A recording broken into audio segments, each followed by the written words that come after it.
And she's like, you've got to try it. I'm like, why would I go pay money to do that? Like, you're just beating the crap out of yourself. But that's always been a big goal of mine. Like, I'm here for you. Totally. 100%. Yeah. Your victories are my victories. 100%. Yeah. I 100% want you to improve. And I can walk in that gym and within 15 minutes, that weight is off me. And I just, this is my happy place. Yeah. I think it's for everyone. You know what I mean? Like, maybe everybody won't like it. Right. But everybody could try, and there's probably going to be something you like about it. It might not be for you, but man, just go try it because it's so beneficial in so many ways. And she jumps on that box, jumps off 2 feet, lands 2 feet. And her face, the way it just lit up. That's cool. It still gives me chills every time I think about it because I'm just like, and that confidence. And it's not a big movement. It's not a heavy lift. It's not a huge, but for her, it was. And to see her conquer that, oh, that's what it's about.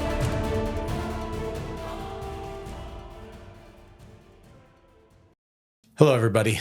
Career Insights, episode number 16. And I don't know if you've ever tried CrossFit or any type of HIIT or fitness, like high intensity training.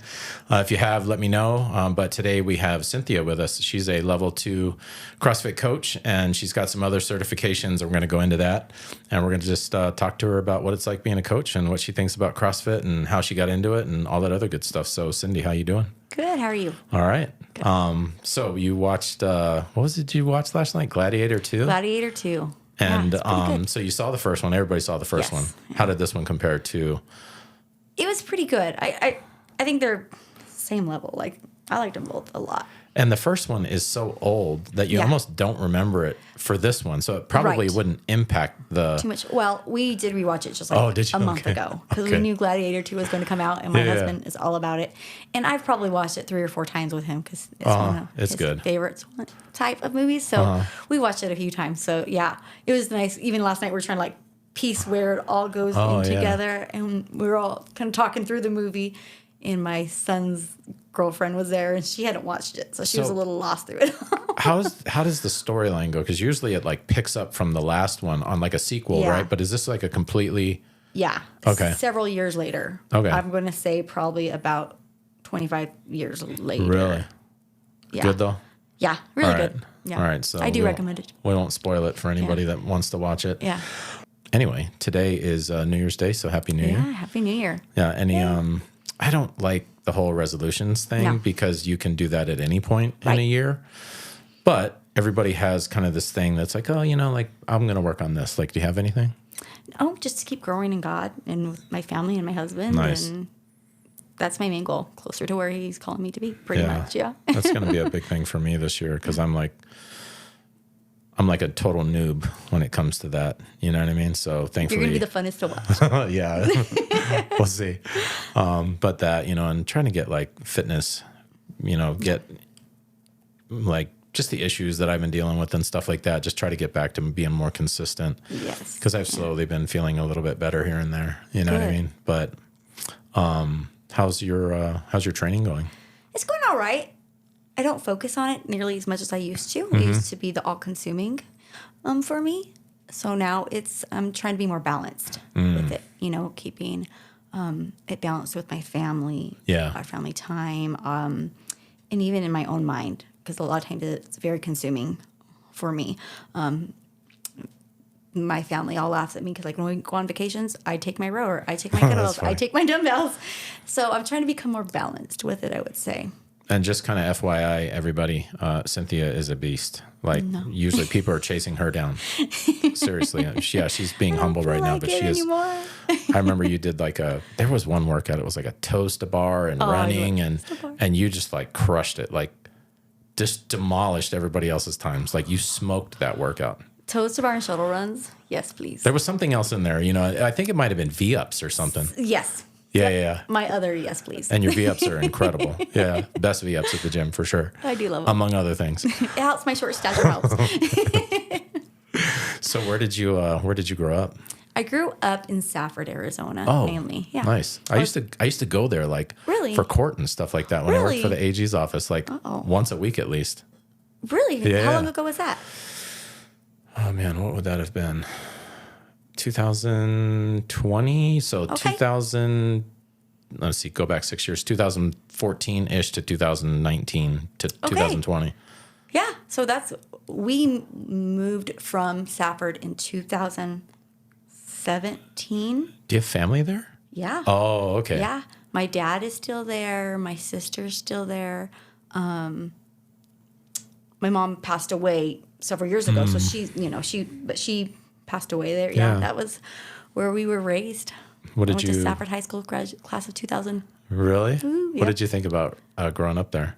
I really liked it. Yeah. I like a small town. I'm not much of a big city type person. Even like living here in Tucson, I want to be on the outskirts. I don't want to be in the middle of town. I'll be happy if they put a Costco out here, and then I'll never have to go to town. So when you were in high school, did you work out then? Oh, I was in every sport. Yeah. Really? I've done everything. What were you into? Through high school, it was volleyball, basketball, and track. I think I'd stopped doing the summer leagues for softball at that point, and I had definitely stopped doing soccer, AYSO by that point. But I did that up through middle school and, any sport, anything active. So you've been athletic pretty much your whole life then. Nice. Yeah, I do love it. Yeah, Safford's a very small town. I can't even imagine back then how much smaller it would have been, because obviously it had to have grown some. Yeah, and they say the growth is going to be quite high this next decade from what I understand. But I think in my graduating class, I had 190. Wow. Which, it's not horribly small, but we were small. What's the industry there? It's like mining? That's a big one, right? Yep, yeah. My dad retired from mining 44 years. Wow. From the same company back in, that would have been 2019, 2018. So you grew up there, you graduate high school. At what point did you get into like CrossFit? What was it? Was it CrossFit first, or was it something else first that led to CrossFit? Like, how did that go? Sure. I've always done some sort of physical, right? I've done a lot of running. I've done a lot of just HIIT classes. I did kickboxing back at EAC. There was a teacher, Paula, that taught it. I love that class. Just anything to stay active. I did a lot of the videos. And then, after having kids, still wanting to really stay in it.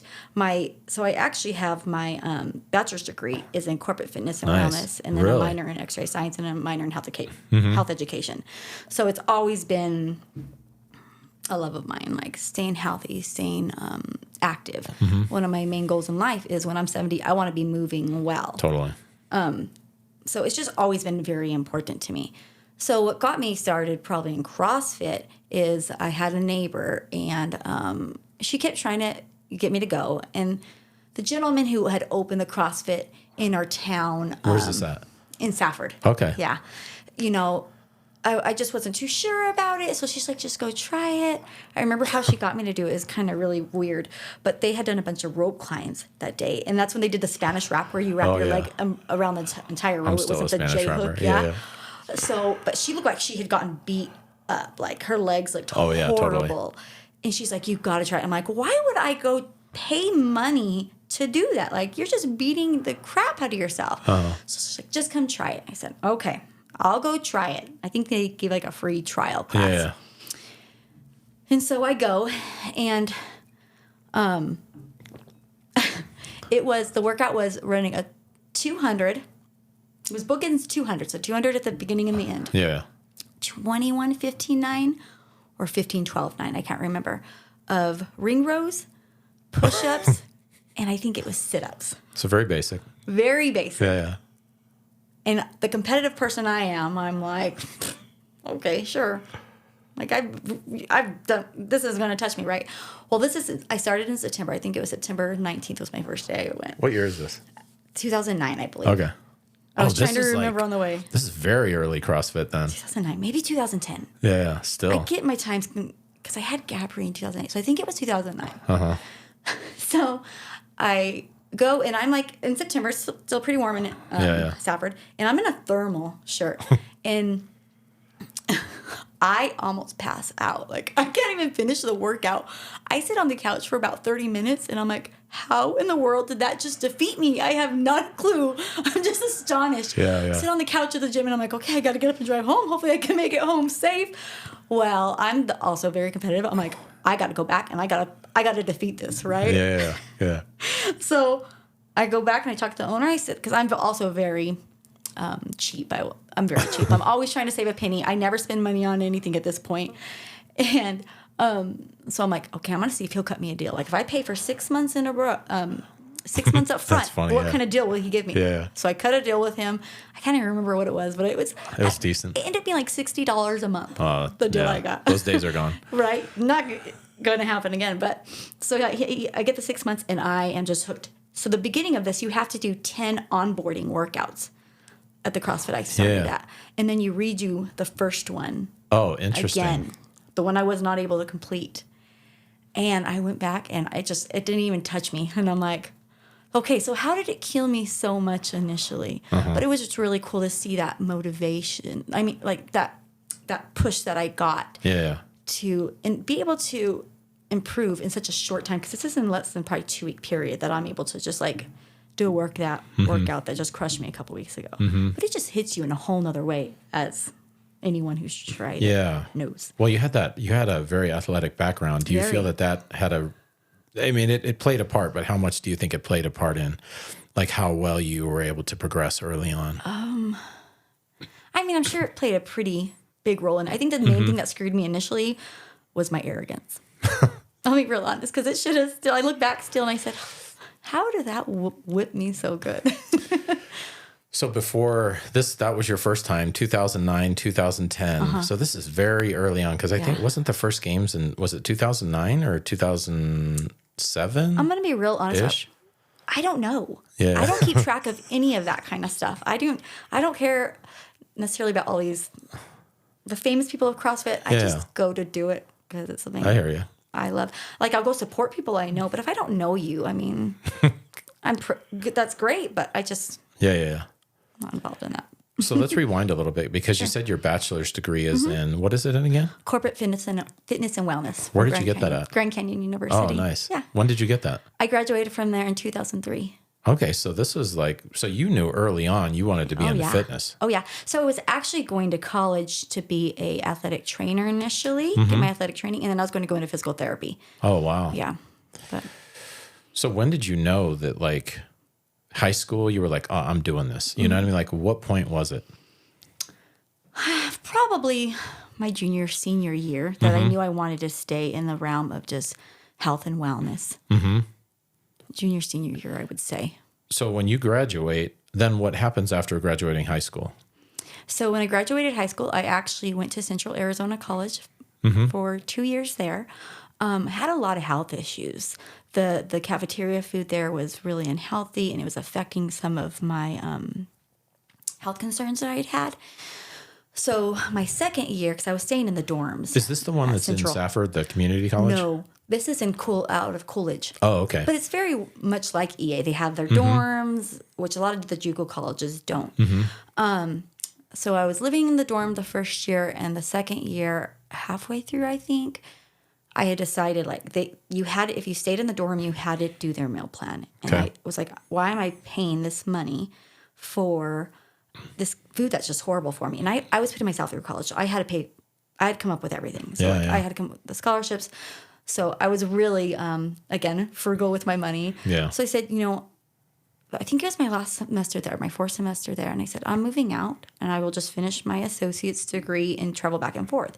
My sister, she lived in Chandler at the time, so I was able to go live with her. Yeah. And just travel back and forth. But my health concerns had gotten pretty bad, where I just knew something had to change at that point.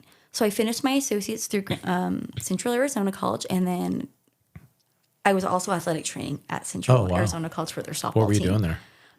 It was just, so as an athletic trainer, you usually stick with one team, and you travel with them everywhere. And I was with their softball team. That sounds pretty fun. Yeah, I loved it.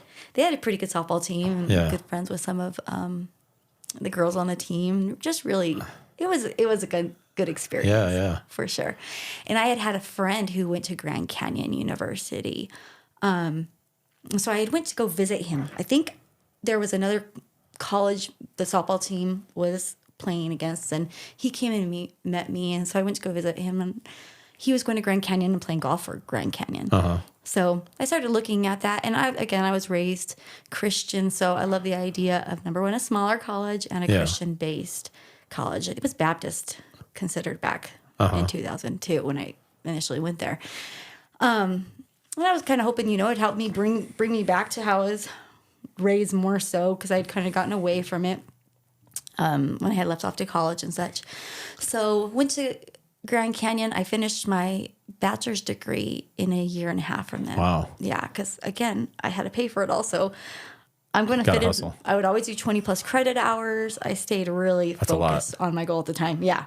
There's no way I could do it now, but somehow I got through it. I think I had 2 jobs because I was athletic training, which was pretty much like a 20-hour job a week. And then I was also serving at Applebee's. Oh, wow. On top of it, which I love. Because I've always wanted to try that. You know what I mean? Like, I think it would be fun, like that, or a bartender. You know what I mean? Like, I think they would be like fun to just try. Yeah, my sister was a bartender at Uno's, and man, she made good money. But we're very social, so I've always wanted to be like one of those like flair bartenders. Where they're like throwing the bottles in the air and all that stuff, and like fire all of that kind of weird stuff. Like I don't know. It just looks like it would be fun. Something's fun. And again, just social. And that's why I love serving, because again, I was active the whole time. I was moving around.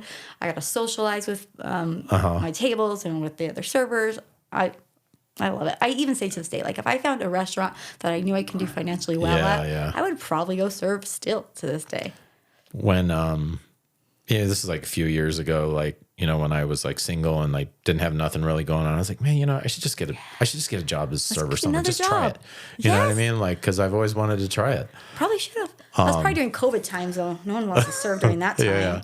What would you make like in an evening or a good day? Like what would be a good day? Let me see if I can remember right. I think I only worked like Tuesday, Thursday nights, and those were the early shifts. And I would probably walk away with about 70 to 120 for about a 4-hour shift. That's awesome. Which was really good at that time. Oh, yeah. And then I would work, I think, Friday and Saturday night, and I would walk away with $100 to $300 a night. And I usually got to work the round tops because I had been with them for quite a while. What's that mean, round top? So in Applebee's, how they have the tables usually all around the bar? Oh, okay. The high tops. Got it. Also considered. I would get to work those often.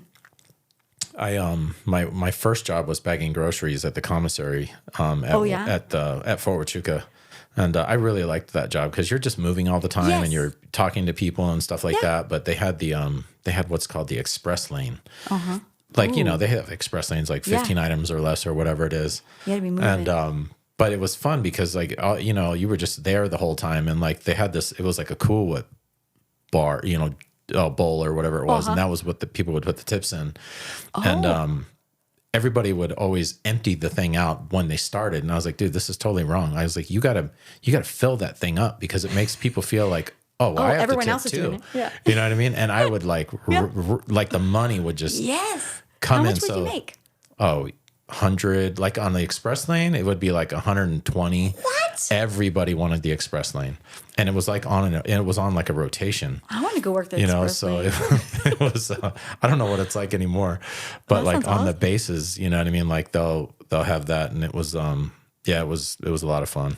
That sounds really cool. I liked that job. Yeah, and I always would say like I love it because they're paying me to work out. Yeah, totally. Like I'm just moving the whole time. I'm not, Yeah, it's like all day. Yeah, I can only imagine like when you're just literally like walking all that time and carrying stuff and everything like that. It's crazy because I would always carry everything with my left hand. My left arm is incredibly stronger than my right. Like if you ever see me bench press, That's is so funny. Obvious which one. And it started from there, and then I carried my babies always on my left side too. Yeah. But it's definitely a stronger arm for it. So you graduate from Grand Canyon and you have your degree. Yep. So that was actually December of 2003, and then I had moved back home. I was dating my now husband. We started dating the summer before my last semester. And I moved back home to be closer with him and my family and to finish my prerequisites to apply for physical therapy school at NAU. And at that point, I pretty much only had physics left that I had to do. Oh, wow. So when I first got there, I didn't do any classes that first semester, but that summer I decided I was going to do the physics over the summer. And I had a teacher that was her accent was very strong, and I had a really hard time understanding her. And Adam, my now husband, he had left to go work in Alaska for that summer. And he was going to go work in Alaska, raise some money to, get us a little more established. Sure.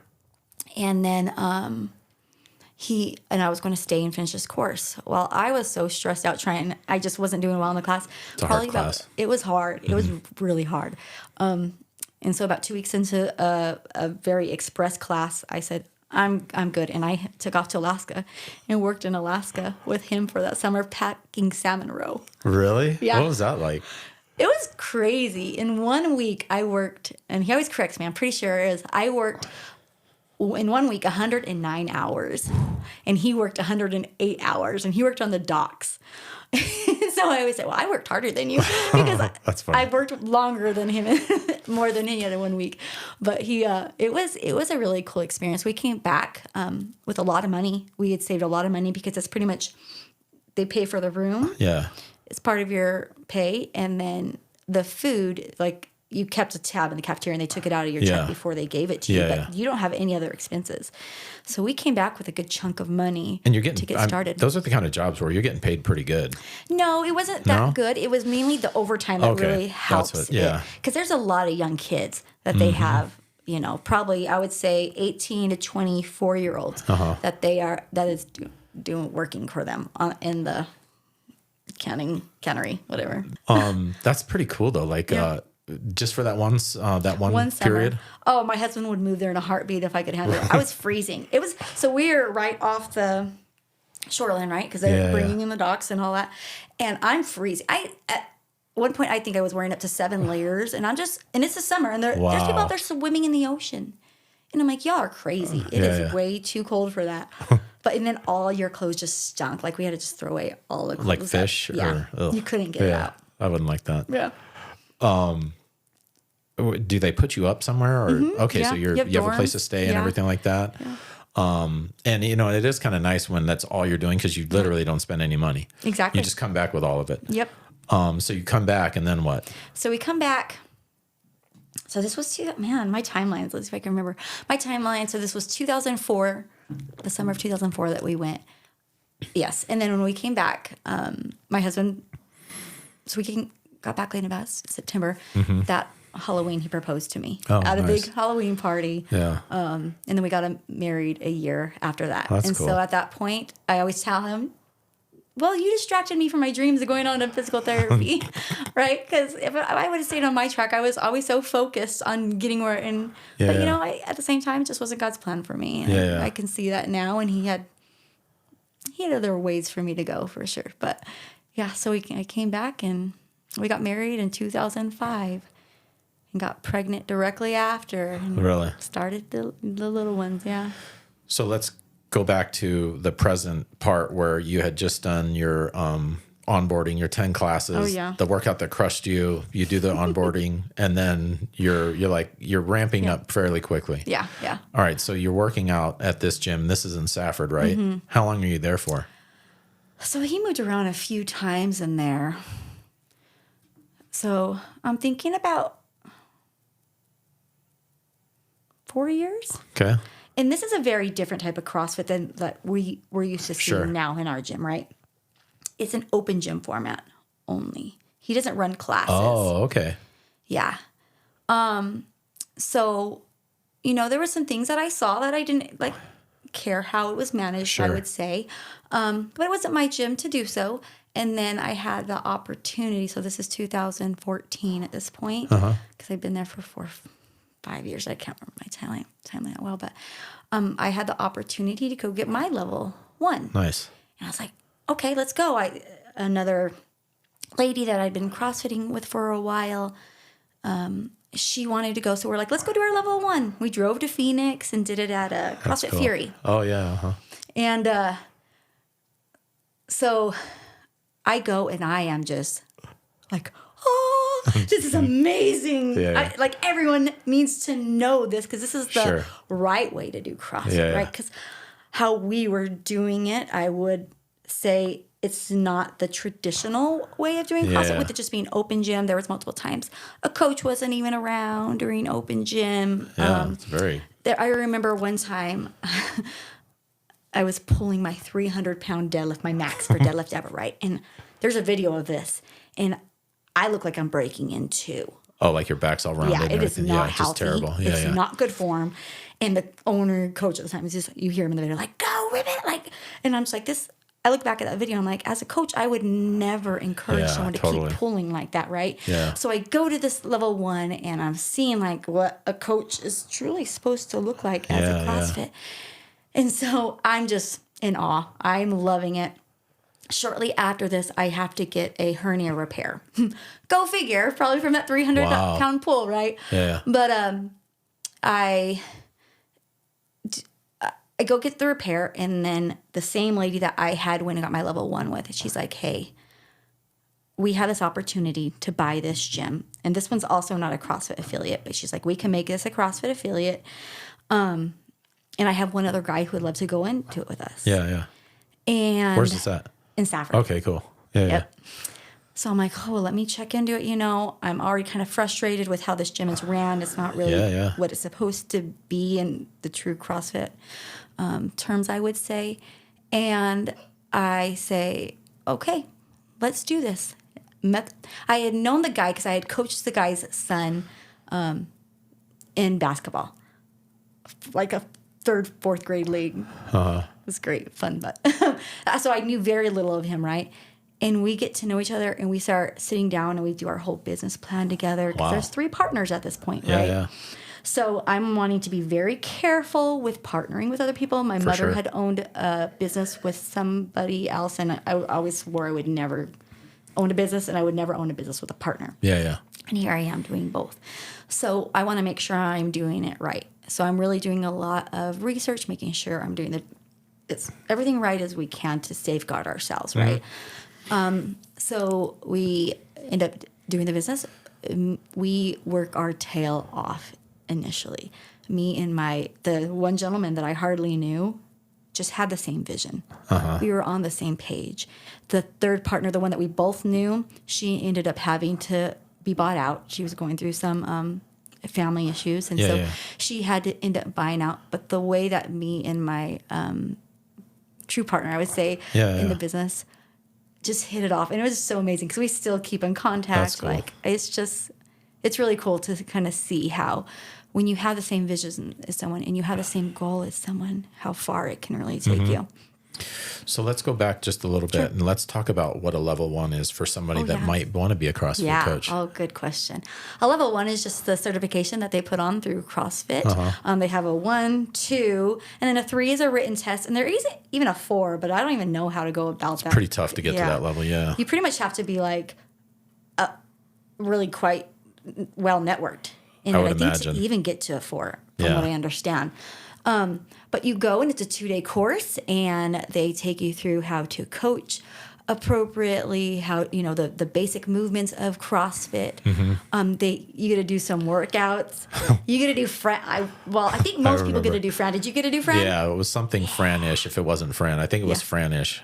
Was it Fran-ish? It was like thrusters and pull-ups. It was something like that. Okay. Yeah, ours was Fran, and I remember they pulled all the mats out and put them under the rigs, and I'm like, well, why? They're like, well, safety. And I'm like, well, we don't believe in safety, I guess, where we're from. Yeah. I don't know, but I got like a huge PR at the level 1 for my Fran. I think it was the first time I went unbroken on all my pull-ups. That's huge. Yeah, so I was just like, just amazing, right? And again, the competitive me wants to, how do we know more? How do we learn more? And then at the end of the 2-day test, the 2-day course, you have a test that you have to take. And very nerve-wracking, I would say, just because they don't let you know right away. I think it took about a week or so to get mine. And I passed the first time out, and I'm like, thank you, God.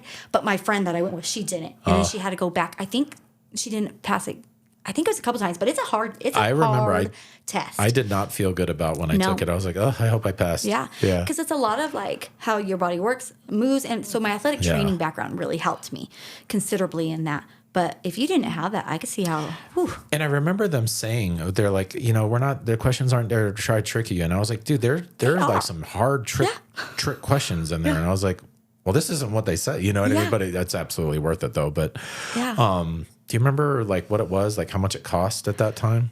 I think it's still $1,000. It's pretty much stayed the same. I think so. I want to say it's recently went up to 12. Okay.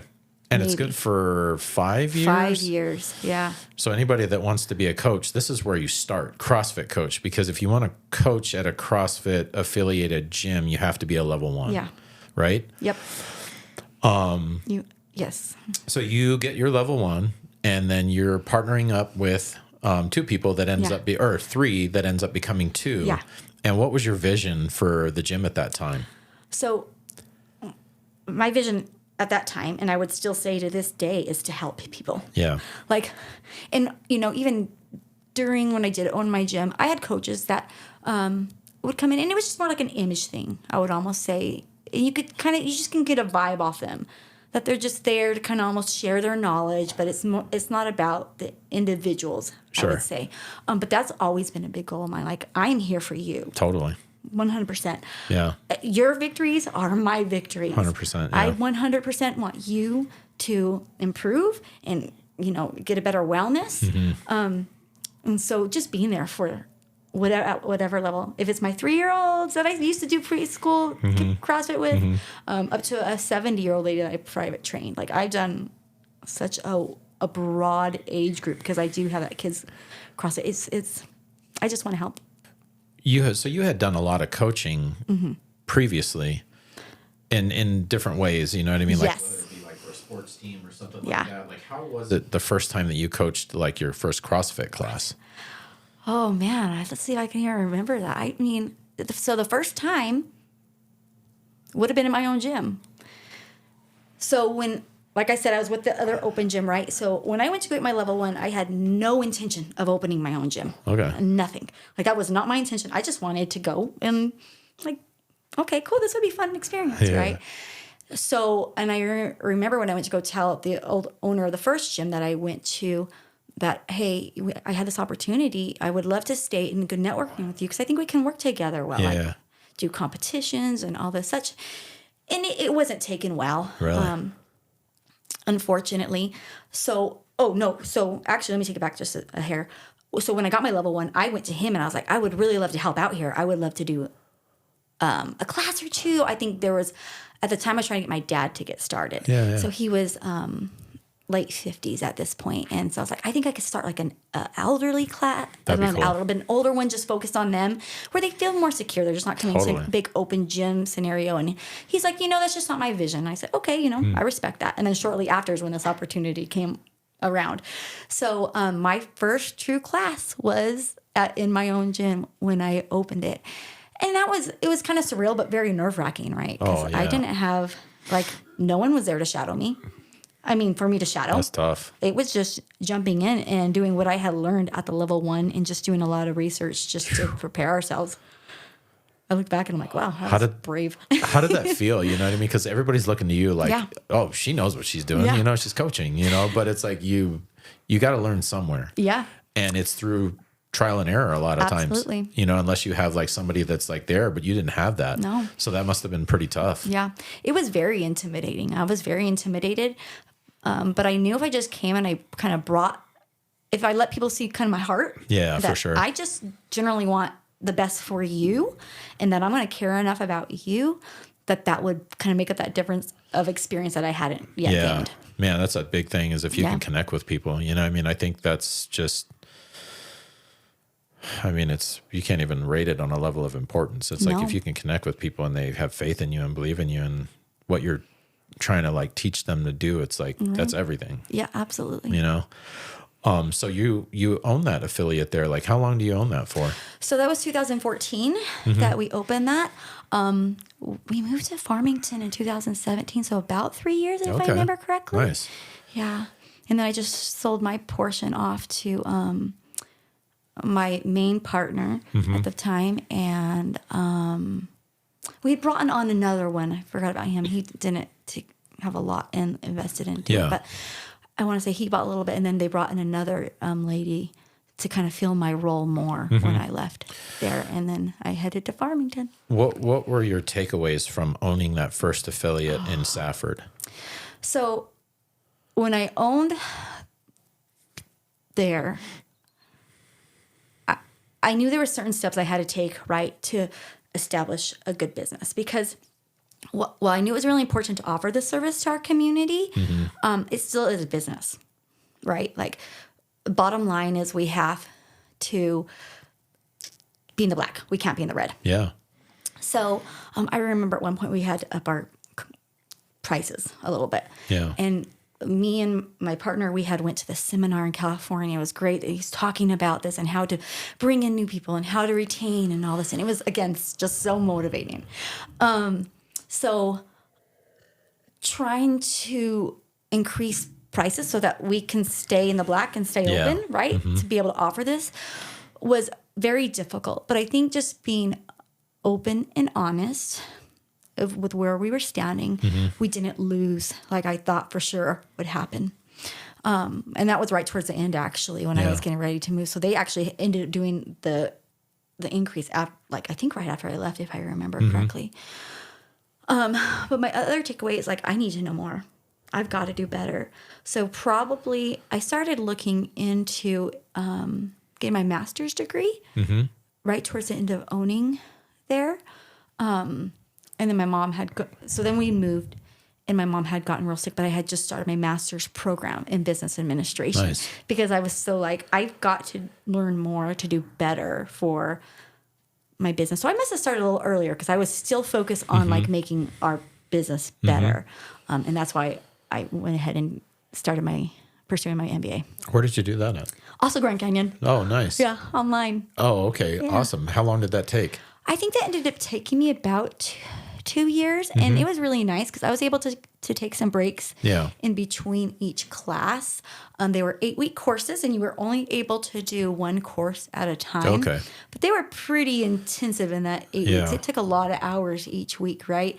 And if you were able to maintain an A+ average, they would allow you to take 2. Oh, wow. So I was very headstrong. I'm like, I'm going to maintain my A+ average because if I want to, I'm going to do 2 classes at a time, which I never did because then I started working when I finally would be able to up there in Farmington. But it was, I think that was one of my biggest takeaways. Like, you know what? We're always going to need growth. Like, don't ever be okay with being stagnant. Yeah, for sure. And I think that's why CrossFit has kept my attention for so long too. Like, keep growing. You sell off your portion of the CrossFit affiliate in Safford. You move to Farmington. I'm assuming you still stay at least working out. Yeah. At CrossFit. Like, was there a CrossFit affiliate up there? There was. Animus CrossFit. Oh, cool. So when I went up there, I went there for a little, and then I started coaching there as well. Oh, wait a minute. What was the name of your CrossFit affiliate? Oh, mine, Gila Valley CrossFit. Oh, okay, cool. Yeah. All right, so then I can't believe I forgot to ask that. But it's not even open anymore. Now it's Anonymous?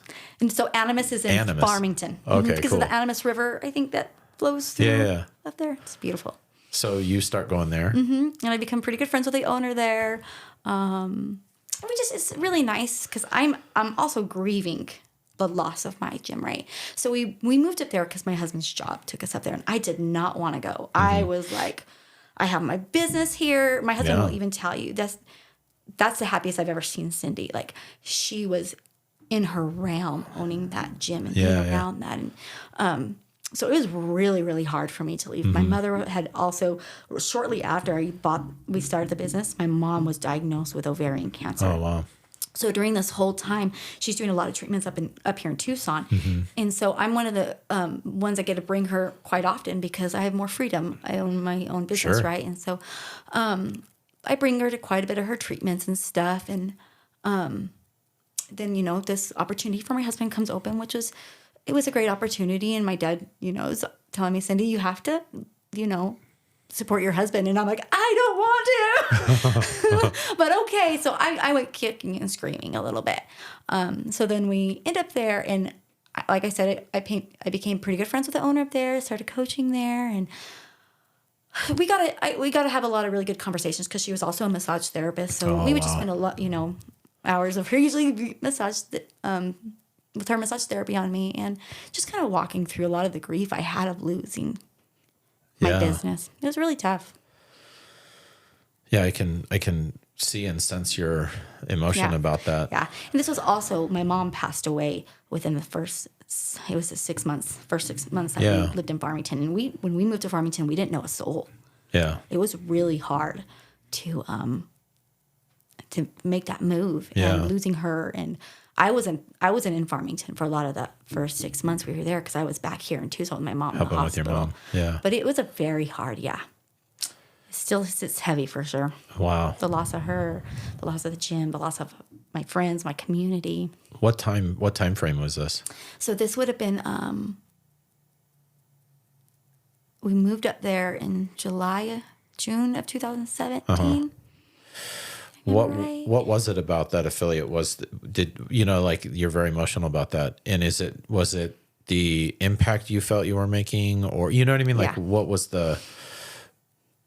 you're pouring yourself into this place, and what are some of your best memories about that? Sure. Oh, I have some good ones. Yeah.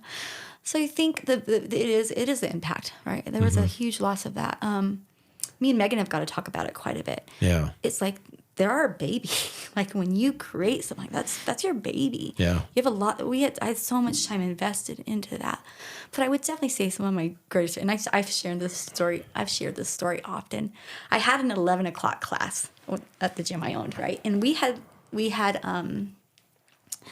partnered with Eastern Arizona College. Okay. And I was able to do classes through Eastern Arizona, so they could sign up through Eastern Arizona College and come to my gym. That's really cool. Yeah. And so we fielded an 11 o'clock class, and it was only for EA students at this point. So we had a mom. She was, I'm going to say mid 30s to late 30s. And when she came in, you could tell, like, well, I haven't done a lot of this. A lot of this is very challenging. And so we had a lot of these conversations, and it was a box jump. And so our 20-inch box jumps, it was like, you could just see almost like the look of defeat on her face. Yeah. Whenever she's like, I'm never going to get to do that. We just kept working with her. And you've seen me probably do it at the gym, right? Where I just build plates. I build plates. Start here. I don't care if you're, how high it is. I want you jumping off to, landing to. Yeah. Right. I think that dynamic is very important. And a lot of times we just want to go to the step. And there's definitely times to just do the step up. For sure. 100% agree there. But we're going to build your confidence because it's here in your mind more than it's in your physical ability. Yeah.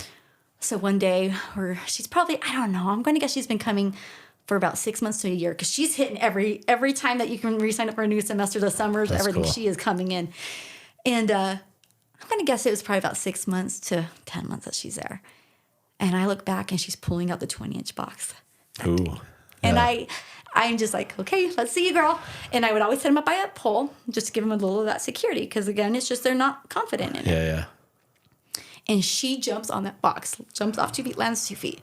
And her face, the way it just lit up. That's cool. It still gives me chills every time I think about it. Because I'm just like, and that confidence. And it's not a big movement. It's not a heavy lift. It's not a huge, but for her, it was. And to see her conquer that. Yeah. Oh, that's what it's about. Totally. I'm like, that's the growth. That is growth right there. I don't care if it's not someone's growth in their eyes. I don't care. Some bar muscle up, whatever it may be.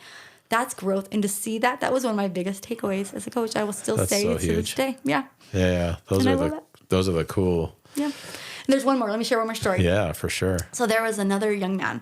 Gosh, how old was he when he came into our gym? 15, 16 maybe? Uh-huh. Just love this kid.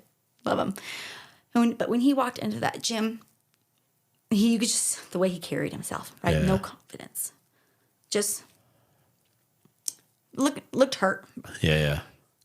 But seeing him grow over the years that I owned that gym, at the end, I don't know what his squat snatch got up to. Probably, I think it was like 215, 225. Wow, that's huge. And when he just hits those lifts right, he became one of my coaches. Wow, that's awesome. This kid, like, he just doesn't. I would be like, you don't even know your potential, and to see that confidence in these kids. And that's one of the main reasons I do my kids' CrossFit class now. Yeah. I know what it can do for our kids.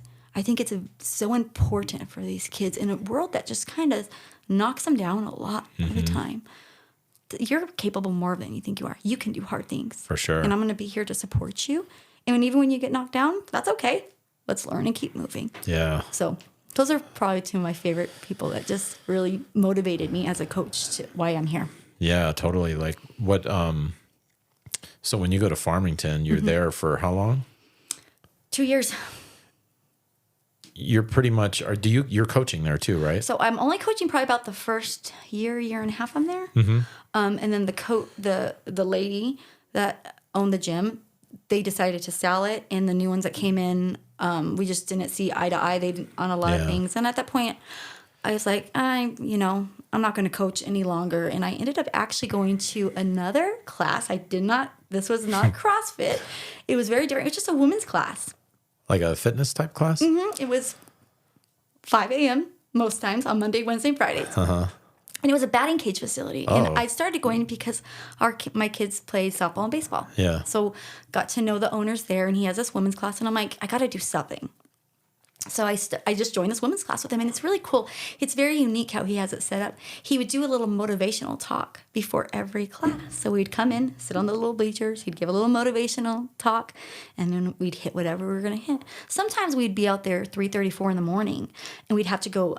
We would do a lot of running with this group, and we'd go do trail running. Oh, wow. And it was just a group of I think there was about 8 to 12 of us women that would show up and go do these crazy things that he always had us do. But sounds fun. It was really fun. Yeah.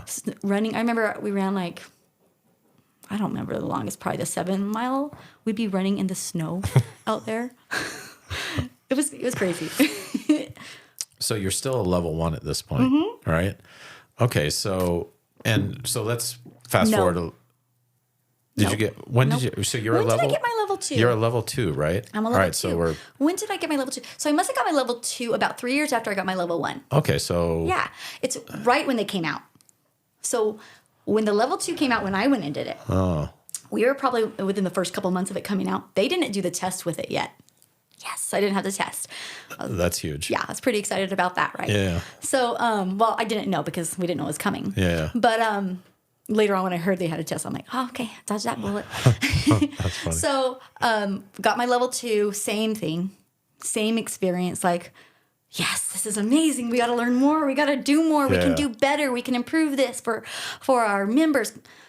Because did I own my gym at that point?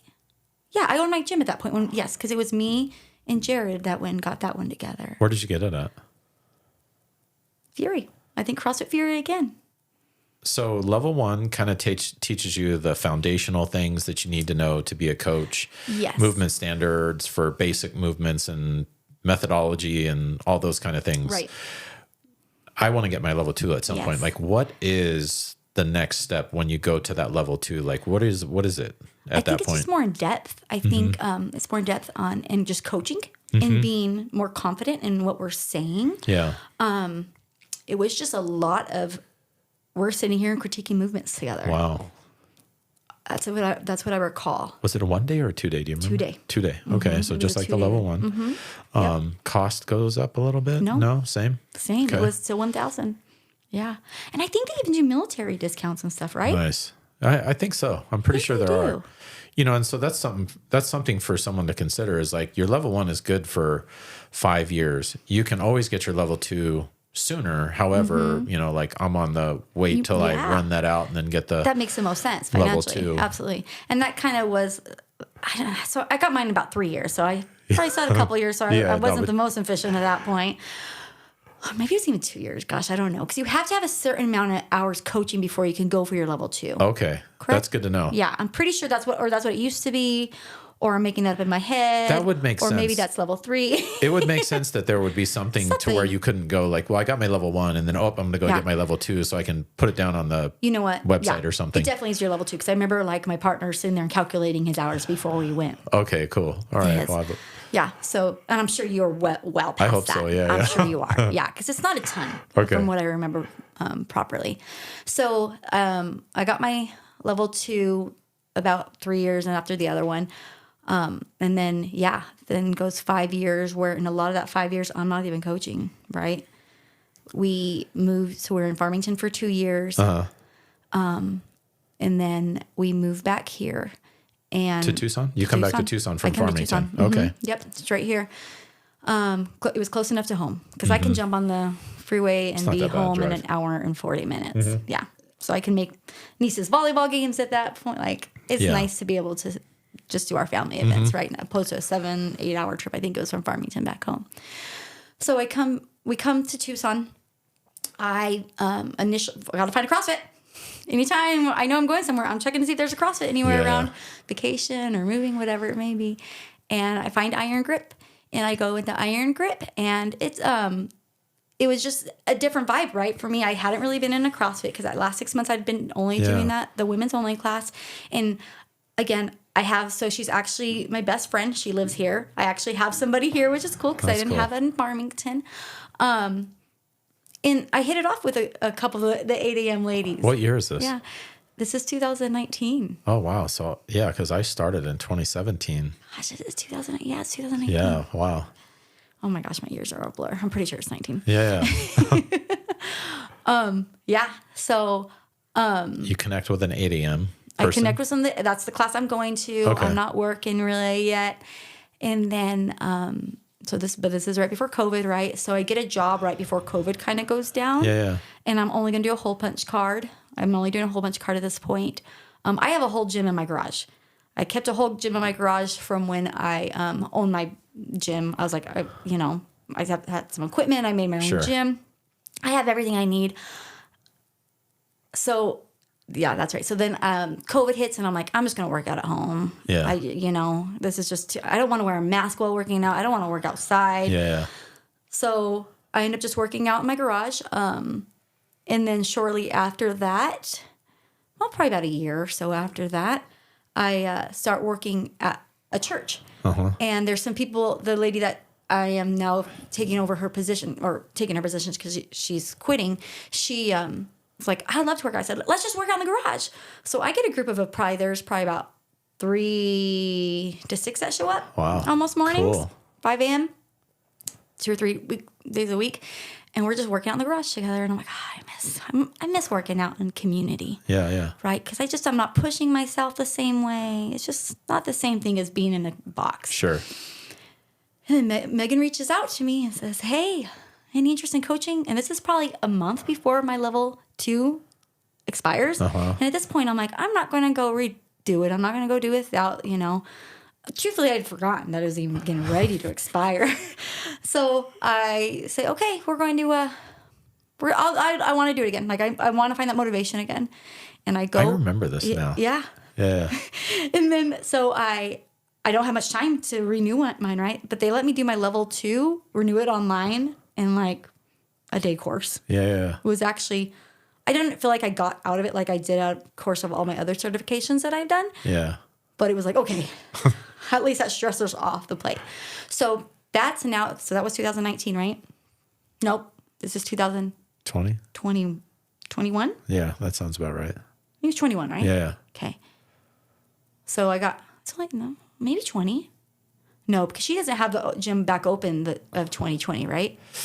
That summer. It was a summer. That's such a blur right now. You know what I mean? It's like hard to remember. It had to be 21 then. Yeah. So it's 21. So I renewed. So I'm good till 2026. But I'm like, I'm doing my level 3. I'm not going to get a level 2 again. That just doesn't make sense to me. It's a lot of studying, though. Are you going to get your level 3 at some point? Before my level 2 expires. Yeah, because I know it's like, there's the higher you go up in levels, the less people there are because it gets a little more difficult now. You know what I mean? Because Megan's a level 3, I think, She's right? level 3, yeah. But yeah, no, that would be back a couple of years ago. But yeah, no, you should definitely get your level 3. You're definitely at that level for sure. You know what I mean? Yeah. Definitely. I'm excited too, but I'm also not excited to do all that studying after I finished my master's degree, there was a lot of reading, a lot of work there. So I didn't want to do any of that for a while. So it's probably good I just went ahead and did my 2 again. So let's go to that master's degree real quick. Do you think that would have changed anything that you would have done at the Safford Gila Valley CrossFit? Oh, good question. Gila River or Gila Valley? Gila Valley. Okay. the valley.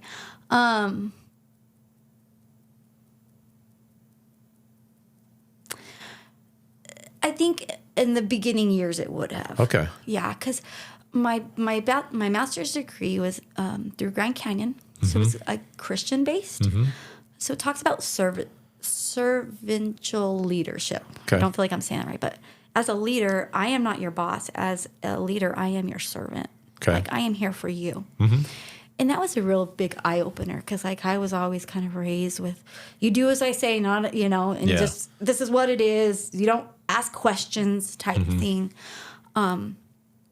So that's how kind of I was. If I'm your boss, you're just going to do what I say to do. Because that's what it is. And that's not a good boss. Like, opening it up and really having that relationship and building that bond with people that work for you, ahead of you, alongside you. I think it would have changed some of that. I think it would have helped me communicate through the loss of that first partner better and more God would have been more appreciative of that, of how I would have handled it, because I don't think I handled it really bad, but I don't think I was kind with my words a lot of the time. Sure. Yeah. So I think that I would have changed that if I had that earlier on. So you get approached to coach here locally after you move here, and then you start. And how did that feel coming back to coaching? Oh, I love it. It felt so good, right? Like, okay, this is where I'm supposed to be. Yeah. I was kind of fighting it with everything else, but it felt so good to be able to, number one, like, me and Megan have had some good conversations too. Just like I had with the owner at Animus. Yeah. Because we both have experienced a lot of the same things, right? Just owning a box. I'll tell people, owning a box isn't like probably a lot of businesses, because this is your community. These are your people. It turns into your family in a sense, right? Yeah.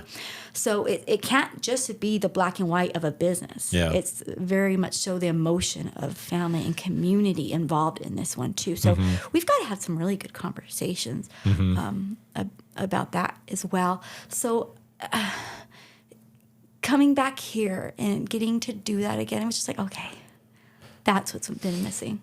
I remember Ben Bergeron saying, so it's like, like people that go into the military, they go through boot camp, they establish their buddy and stuff that, and so in the way he explained it was, it's like, when you can get a bunch of people together to go suffer and then laugh about it afterwards, it builds relationships and communities and things like that. And I think that's one of the biggest things with CrossFit in general is like, like if you've never tried it, you should go try it. You know what I mean? Because is it hard? Of course it's hard. Is it dangerous? Well, it depends on how you approach it. You know what I mean? It could potentially be, but if you have good coaches, then it shouldn't be dangerous. It should just be challenging for you.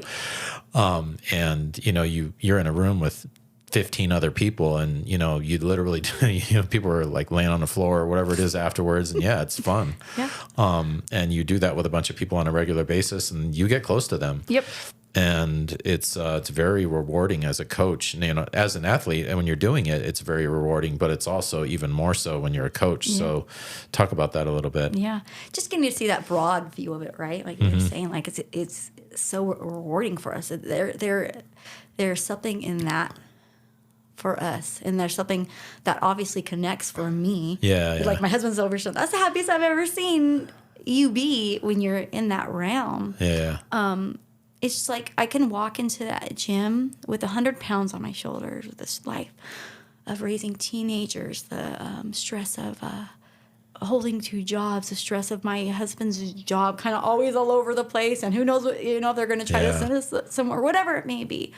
And I can walk in that gym, and within 15 minutes, that weight is off me. And this is my happy place. But I think that also goes back to that balance I was talking about earlier, right? I think finding a balance and not investing, again, I guess, too much into it, where it could be my only happy place, I guess. So, like, looking back, you know what I mean? Like, let's go to right now. You've been at Iron Grip for 29 2020-ish. And I left about a year. Yeah. So how's that all been going? I love it. I just, again, I got to start doing the kids about a year ago. Yeah. And when I owned my gym, I did a preschool class, 3 to 5 year olds, a kids class, 6 to 11 year olds, and a teen class, 12 to 17 year olds, right? So that was quite a while back. And then getting to start and doing it again this year with the kids, I just love them. They're just like the sweetest little... just to be around, right? Kids are awesome. They're so awesome. In my energy, like I can come in there just drained, and they give me like this extra energy that I'm just like on cloud 9. Not anybody could do a CrossFit Kids class. No. You have to be good with kids. Yes. And the energy, you have to keep the energy up, or they're looking at you like, this is dumb, right? And the main goal with CrossFit Kids is to make it fun, right? Yeah. Exercise, a lot of times we use it as like a discipline. I've done that with my kids, so I'm not judging anyone who has. I have done that knowing better. And then as we grow into adulthood, sometimes that plays a role on us getting into the gym in adulthood. So one of the main goals of Kids CrossFit is to make this fun. You're going to come and have a good time. It's going to look far from perfect. It always looks fun for them. Oh, yeah. When I see it, The games. I've had so many adults like, can I come join your class? That's funny. Come on. But I think that's one of the happiest points that I'm at right now is just being able to do that kids class. Yeah. And then again, just like we have a newer lady that's been coming in the mornings, and just seeing her growth. Yeah. I don't think they realize it. And then there's another couple that like, and when they come up and tell you what they've been able to accomplish within this last month, or I'm down to this weight or whatever, it's like, I just want to give them a big hug. Like, yes, that's you. That's all your work. We're here just as a support system. Yeah. But keep going. Totally. It's like we're kind of like guiding you along, like, pick this weight or do this movement, scale to this and do that. But it's like you're doing all the work. Right. You know what I mean? Like I have the easy part. The person that's doing it, it's like, man, it's like it is super, super cool to see somebody's progression and to see their face when they hit that first thing or that next thing. And, oh, man, I beat my time or whatever it is. I PR'd my lift or anything like that, or you see a little thing, it's like, man, this will help, and you say it and they do it, and it's like, oh, what I mean, they're like, oh my god, that was so much easier, right? You know what I mean? Like did you feel that? I was asking, and then their face like, yes, or even like I tell people all the time, like, you know what, the hardest part of all this is showing up, in my opinion, because life will try to drag us away to a million other things, and just show up. I don't care if you just get here and you sit on a bike for 15 minutes, you're doing something.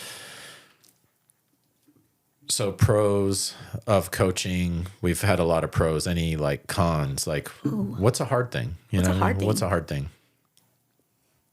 I think it's hard when you can't connect with somebody. That's a good one. That's really good, because there are those. Yeah.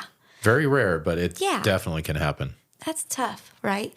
So badly, I want them to do to improve. Right? I think one thing I often mention is like, I know how strong you are, right? You don't have to prove to me how strong you are. For sure. But if I can get you to break this down and get this foundation better, man, you're going to be able to do so much more. Totally. And so, and sometimes that connects and sometimes it doesn't. And that's really hard when you're like, because we know it for them, right? We're like, that's such a good one too, because it's so true. It's like, man, you want to lift more? I can get you there. And all I need you to do is take a couple steps back, learn a couple things, and then go do what you're doing. Go through the roof. Yeah. Right? You know, you want to add 10 pounds or 20 pounds to that weight that you're doing right now? It's there. Yep. And you don't even know it. Yep. Yeah. That whole technique first thing is like, man, there's a lot of people that embrace it, and then there's a lot of people that kind of struggle with it, and there's people that almost refuse to do it. And it's usually like some of the stronger people, because they're already strong, right? But when you can get someone like that and you can show them that it's just a technique thing, it's not a weight thing, and they get it, it's like, now it's like, okay, you're going to get to that next level now, versus feeling stuck at that one level that you're frustrated with trying to get out of. And those are fun.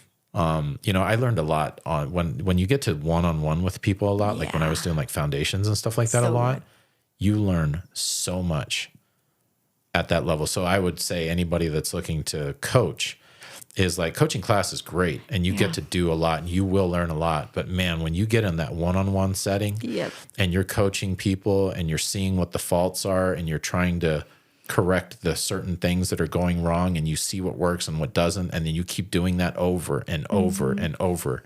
It's like a tool in your toolbox, every single one of those things. It's that foundation. And before you know it, you just have like all these tools in your toolbox and you're like, oh man, like, and it just builds. And how to communicate it, right? Like I can say the same thing that makes complete sense to me, but if I do not say it, and I say it to this person and it's just not connecting, I have to say it in another way, but the same meaning, right? And having 5-6 ways to say the same thing to people. Talk about that a little bit. Yeah, this is so good. I love talking about this stuff. I love nerding out about all this stuff. Yeah. So I would say one of the best tools that I have used to get more tools in my toolbox is when I travel, I go to other boxes and hearing how others communicate it, right? That's huge. We're in our own box all the time. I hear you, how you do it. But when you travel and you can go just pick up different cues. I went to, this was for our 10-year anniversary, so it's been a decade now. We went down to Cabo and of course had to go to a CrossFit there, so we went 2 or 3 days in a row there, and I can't even remember what the exact cue is right now, of course, but it was like, that's the same thing I've been trying to say over here, but it's connecting to people better. So I was able, I'm sure when I see the movement, it pops back in my head at that point, but I was able to use that same cue. And then that was the real eye-opener for me. I said, anytime I travel, I'm going to make sure I'm going to a box and pick up something every time. And then at that time, I also owned my box. So I got to ride all that kind of stuff off, too. That helps a little bit, right?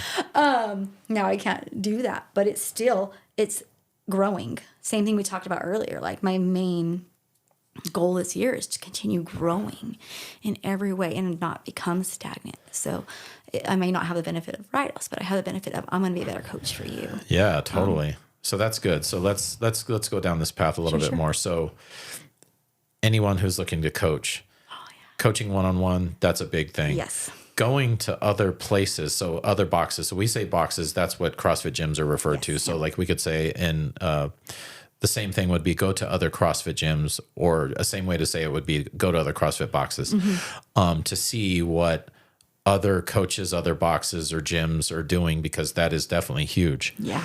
What else? I think that if you want to be a coach, there is a lot of great information out there on CrossFit's page. There is so much good information. I'm actually quite excited to do my level 3 since now that we have changed to the CFA programming at the gym. I make sure to read every one of those notes. I watch every one of those videos, and I've been doing this a long time. But I want to make sure that I am refreshed on each thing as I'm coaching. So I usually read them all every night, right before I go to bed. I read it all for my next morning class.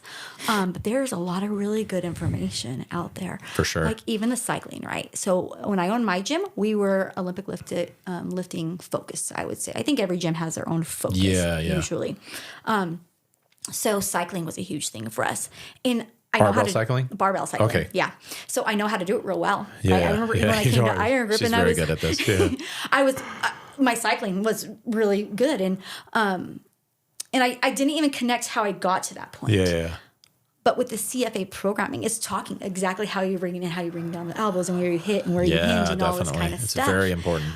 And it's always connecting the things that I have done forever that I didn't quite know how to put into words sometimes. And I would sit there and like be watching somebody. I'm like, okay, I need you to just watch me do it, and then you try.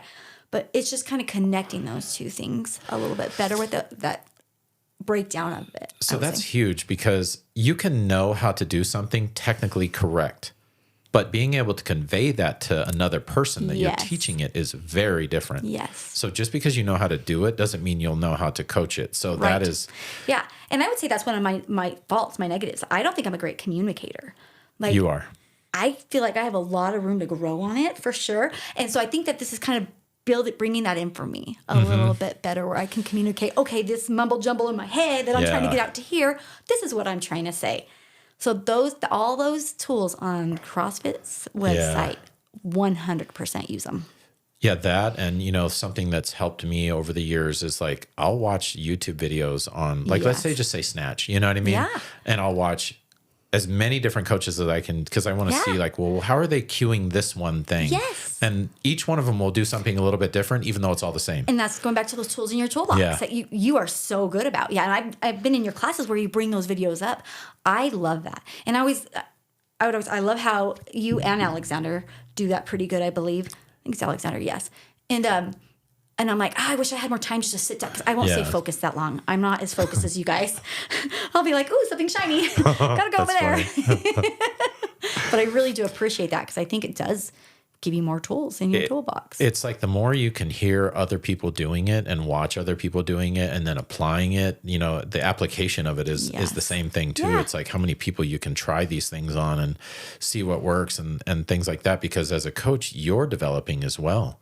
Absolutely. Like you're not going to have all the answers at any point ever. Absolutely. Yes. You're continually learning. Yes. And the more knowledge you can acquire for yourself, the more you can, kind of get out to other people. I can be better for you. Yeah.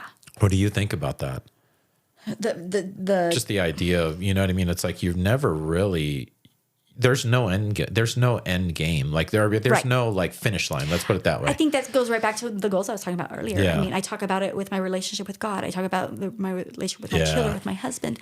And here, we're never going to be perfect at anything. Totally. I have talked about it often with the squat snatch, right? Squat snatch, people are like, oh, I hate the squat snatch. And I'm like, yeah, it's really tough, but you know why I love it? Because I'm always going to have room to grow on it. Always. There's always going to be room for improvement on that. I'm never going to perfect that perfectly, and I'm never going to get bored. And it's like, I like to say, it's like, there's people that have been doing the snatch their entire life, and there is still room for improvement, and they're doing that every week. Yep. However many days a week. Olympic level people. Yes. Yeah. And they've been doing it for 20 years and they're at the Olympics and there's still room to improve. Yep. Isn't that cool? We all have, you know what I mean? There's no way when we're touching it a couple times a month, right? Practicing it maybe a couple times a month that we're like, oh, we're good. No, you're never good. Never. Yeah. And to also be vulnerable enough to that. Totally. I think so important. That's and I think huge. that kind of takes us back to some of those people that it might not just be connecting. Being vulnerable is hard. Right? Like I'm not doing something right. Yeah. Tell me how to do better and being open enough to it. And that's just not just in CrossFit, that's just in everyday life. And that's something I'm still learning as a family member to anybody, right? Just really opening up and say, I'm far from having all the answers. That humility, that humbleness is like humility. huge for. Yeah, because if you come off, I think it's bad to try to come off as like a know-it-all.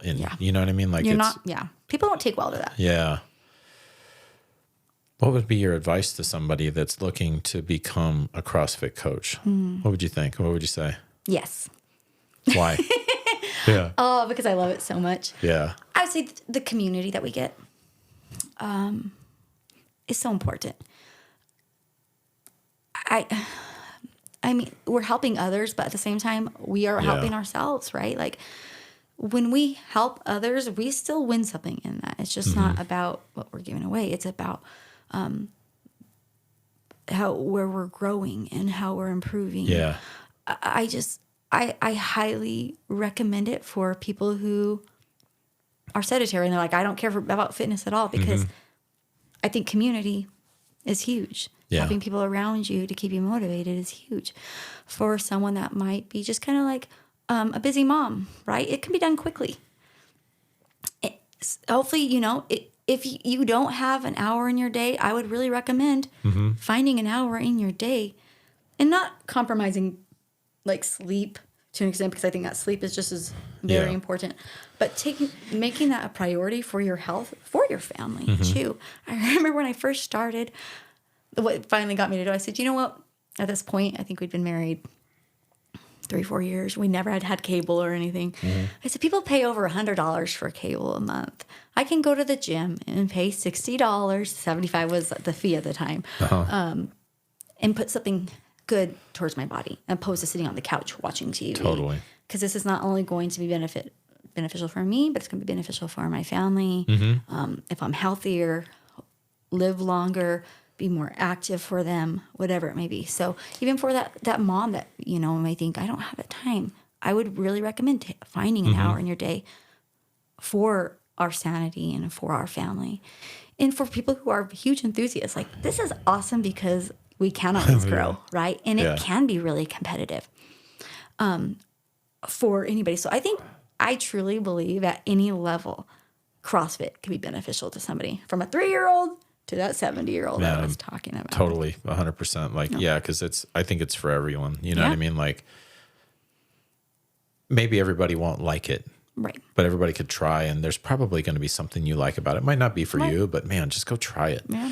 Because it's so beneficial in so many ways. Not even just the physical, like working out aspect, but the mental, absolutely, the friends and things like that. Like when you're at a gym, you're going to know everybody's name. Yeah.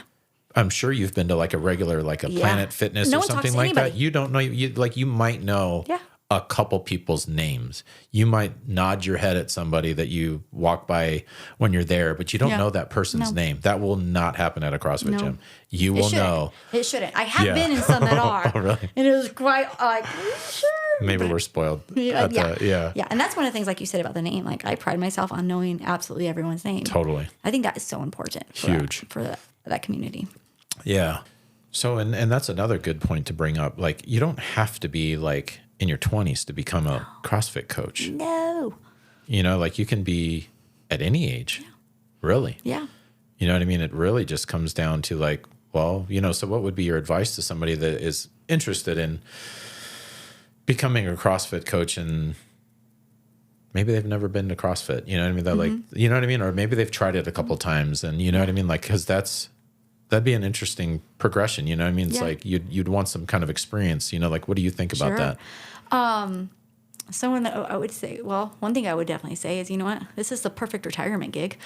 Oh, yeah. We got a couple of guys at our gym that are coaches, right? That are retired. And I'm like, oh man, that's just to have the freedom and the ability to kind of pick up classes. To me, that's awesome, because anytime I have to go pick up a class, I'm like, let me check my schedule, right? And I have to run through everything, and usually I'm like, I can do it. And I'm like, oh no, I forgot to write this one thing on my schedule. So, but I think it can be a great retirement thing. But even just starting off, if they have no experience, like, get experiences, go to these certifications. Like, we talked a little bit before about it, but I have multiple certifications in the CrossFit world.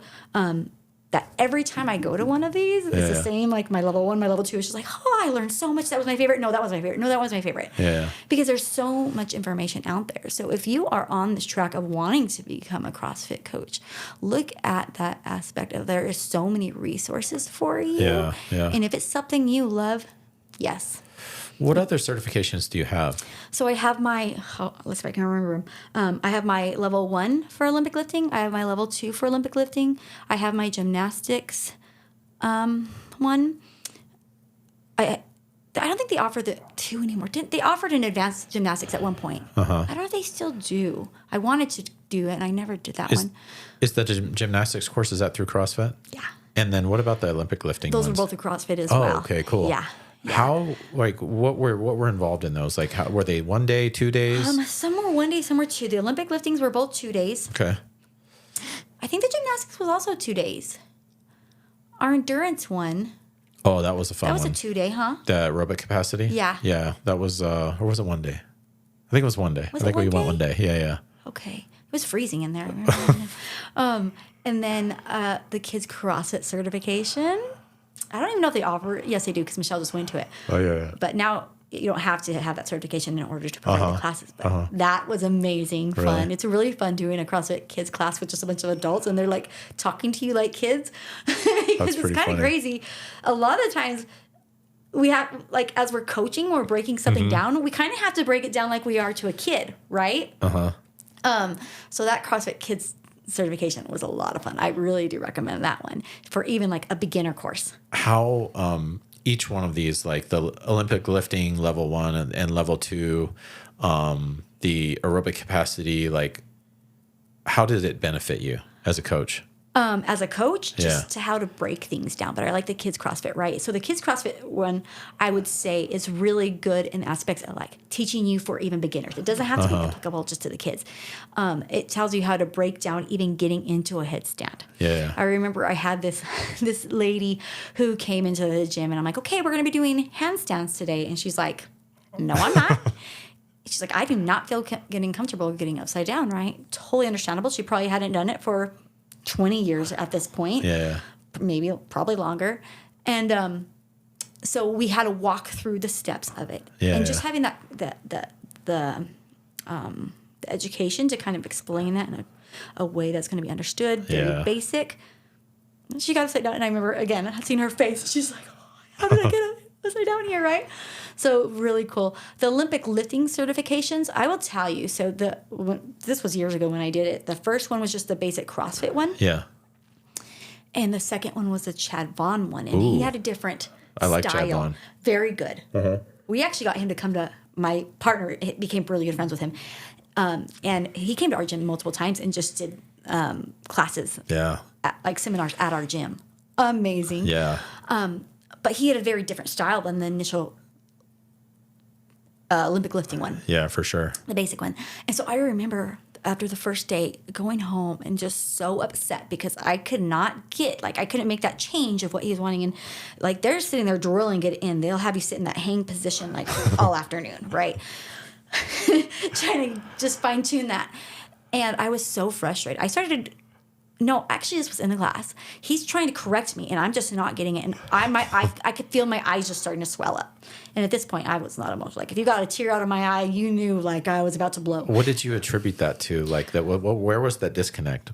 I think it was the jerk portion, because it was a Pez head that he wanted, like, he was trying to show a little more, I want to say.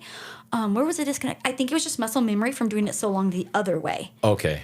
And so my body just was not reacting as he was asking me to react. And usually I have pretty good control on my body. So I think I was just super frustrated that I could not get my body to do what I want because I'd been doing it too long the other way. So then how would you relate that to somebody that wants to be a coach? Because I kind of want to talk about you have to continually be developing. Yes. You know what I mean? You can't stay in like this one path the whole time. So like how would you relate that experience to that idea? As an athlete, you think? As a coach or both. Yeah. Oh, just, I guess, being patient and understanding, seeing when someone gets frustrated, maybe being encouraging in that moment. Yeah, for sure. Because it was very obvious that I was very overwhelmed in that moment. Yeah. So I think one of the principles that they taught was it's like paralysis by analysis, right? When I'm throwing too much at you, you're not going to be able to do any of the three things I'm asking. Yeah. So breaking it down by only giving one cue at a time is very important, I think, as a coach. And something they've even taught, I think this was my level 2, that they give you a static cue as well as a dynamic cue. Okay. So like your setup, you're going to have one cue in there. I want your knuckles down and like close to your body, right? Yeah. And then your dynamic, I want to make sure your hips are exploding the whole time. So you're not thinking of two things at once was also something that helped me as a coach to communicate. Yeah, I love hearing this stuff. Everything. You know what I mean? Because I'd never heard that before. And I'm like, man, I'm going to like look that up. You know what I mean? Because it's like all these like little things that just help you as you're going through like your coaching development and things like that. That was a really good one I like. But yeah, just kind of, I guess reading people is important in any job, really. Well, yeah, and that's something that as a coach, when you're trying to teach something that's super technical, it just takes time and experience. Yep. Like, and it really just... People are going to get frustrated, right? Yeah. And, hey, it's okay. I want you just to... Let's part bar down. Let me have you take a breath. Yeah. We're going to break this down just to this piece right now.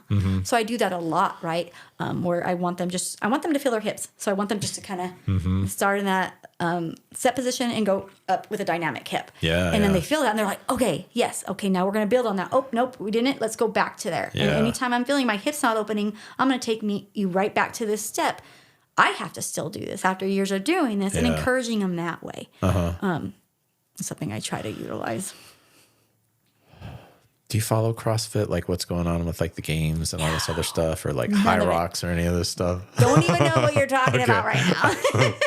It's so funny because like right now, and I don't follow it as much as I used to, but like right now, like so High Rocks is this like thing that's been going on for years that's becoming bigger, and like a lot of like at the top level CrossFitters are like just going to try it out just for fun. You know what I mean? Oh, okay. And, you know, it's just, it's kind of interesting. You know, it kind of makes me want to go try it or something like that. Another little challenge. But it's very different in the sense that like it's a really long hour to hour and a half probably for somebody that's never done it.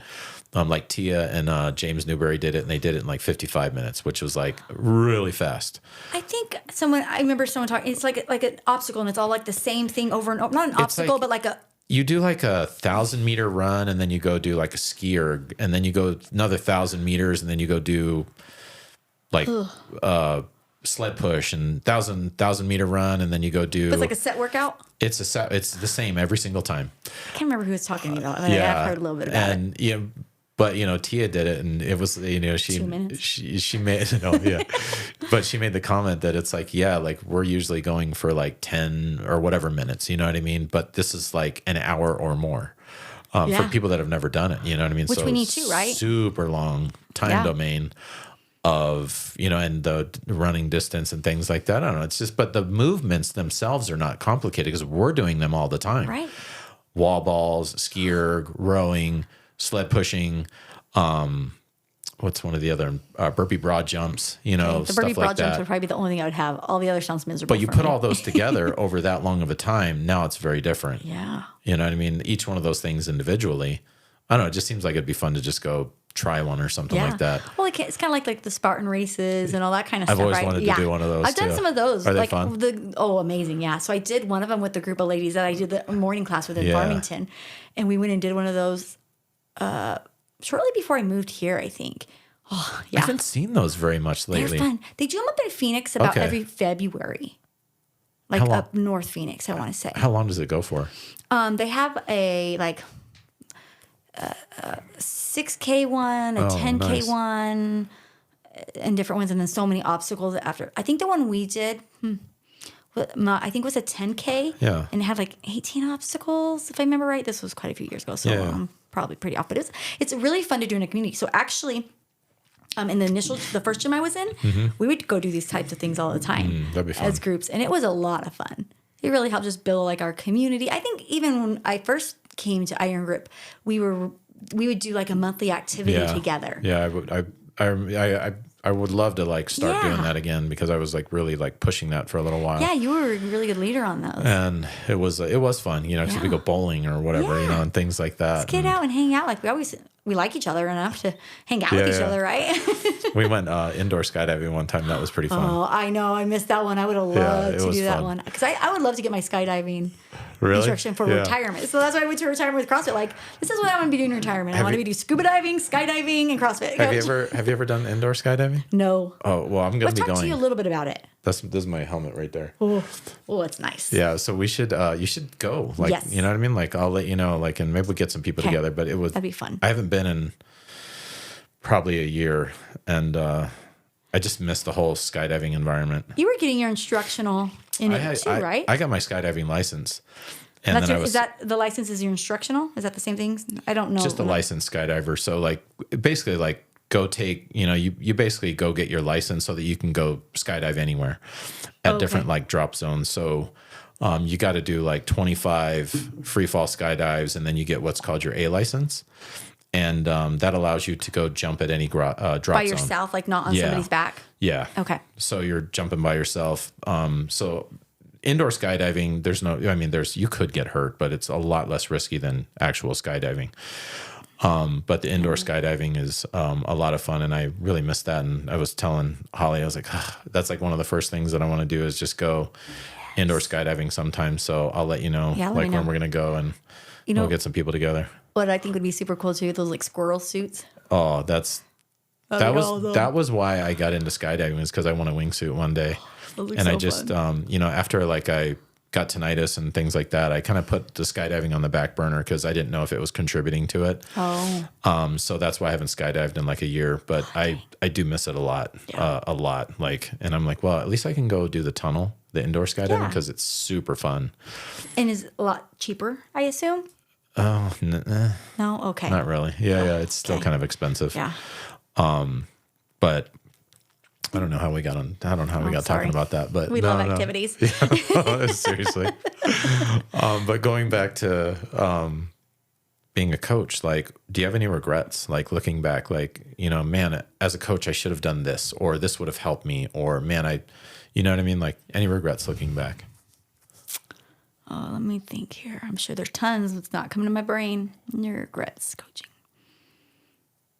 I would say, and this might be a little kind of back to when I had my own CrossFit, and I had the kids' classes. Mm-hmm. I wasn't as patient with those kids as I am now, right? And it's mainly my own kids. My kids were in the class, right? That's funny. So I think that's one of my biggest regrets, and even pushing it on my children. Okay. Because now they want very little to do with it, even they know a lot of their success came from doing it early on. Because my kids are some of the fastest on their teams all the time because they always have that dynamic explosiveness that really helps their speed, right? Yeah. And such. I would say that was definitely a regret in learning how to handle those children kinder. I guess that would be my biggest regret. Probably more in regards to my own children. Mm-hmm. I hope one day they'll come work out with me. It's interesting. I always invite them, and they're like, "No." I'm like, "Okay." So I I didn't put it together until just now because, like, in the CrossFit Kids course that you took, the emphasis is for them to have a good time, so that they want to be involved into fitness. Versus like, well, you got to go do this, or else nobody wants to go do that. Right. Interesting. Yeah, and I did that with my own children towards CrossFit. We all did. Yeah. I did it with my son. You know what I mean? Yeah, and it's tough because we want so much better for them, right? And sometimes how we communicate is not the best way. Yeah. But I was always way more patient with everyone else's kids than my own. Yeah, because it's like who didn't want to go to recess when you were in 5th grade? Right. You know what I mean? You're just running around with your friends and having a good time. Yeah. Yeah. So that's probably one of my bigger regrets. I'm sure I have lots more. Any advice to somebody that wants to become a CrossFit coach? You know what I mean? Like, what would you say? Like, I would say get in with a gym that has the very foundations down first. That's a really good tip. Don't try to jump into any of it too quickly, and don't wear yourself out. This is a long game. Being well for our entire lives is a long game. And if you go out too hard and hurt yourself, number one, you aren't doing any good for yourself or your members. Yeah. So let your ego go. And remember, it's going to take a while. Be patient with it and enjoy it because, man, it's fun.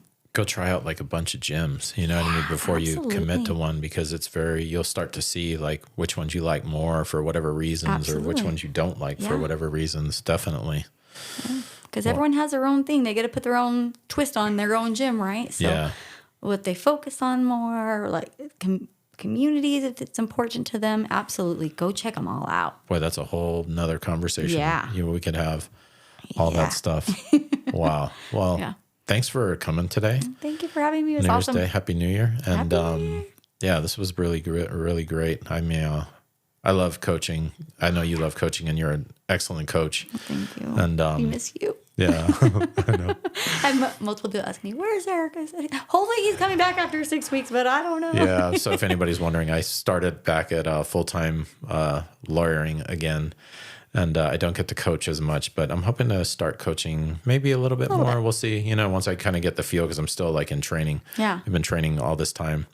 But yeah, no, I do miss, coaching and the people and stuff like that. People and because really you build appreciate relationships, Absolutely. They're not just members. They're your friends. They're people that you see out and you're like, you know what I mean? You're not just, hey, it's up. You know what I mean? Like you have you stop and you talk and what's going on and things like that. And I'll get back there. Yeah, we'll be there when you're ready. Well, thanks for coming today. I really appreciate it. Thank you for having me. I appreciate it. It was great. And for those of you who are watching, have you ever tried CrossFit? Let me know. Are you a coach? What do you think? Do you want to be a coach? CrossFit's awesome, and I've been in it for a little while as well. And it's one of the best things I've ever done for myself. And if you've never tried it, just go try it. Try one time. If you don't like it, great. If you love it, great. But we'll see you in the next episode. Bye.